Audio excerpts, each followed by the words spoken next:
Hello everybody, I have here a holder, and this one goes on to the grinding attachment. I have found one example picture here. So this is the accessory, this is the grinder, and with this V-groove it goes there. And on this side you can put an SK40 arbor. Here you have the possibility to screw it in. So inside there's a thread with the S20x2.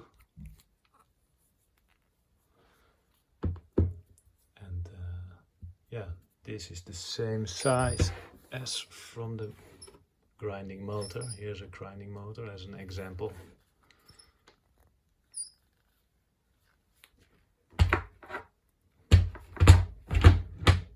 Okay, thank you for watching.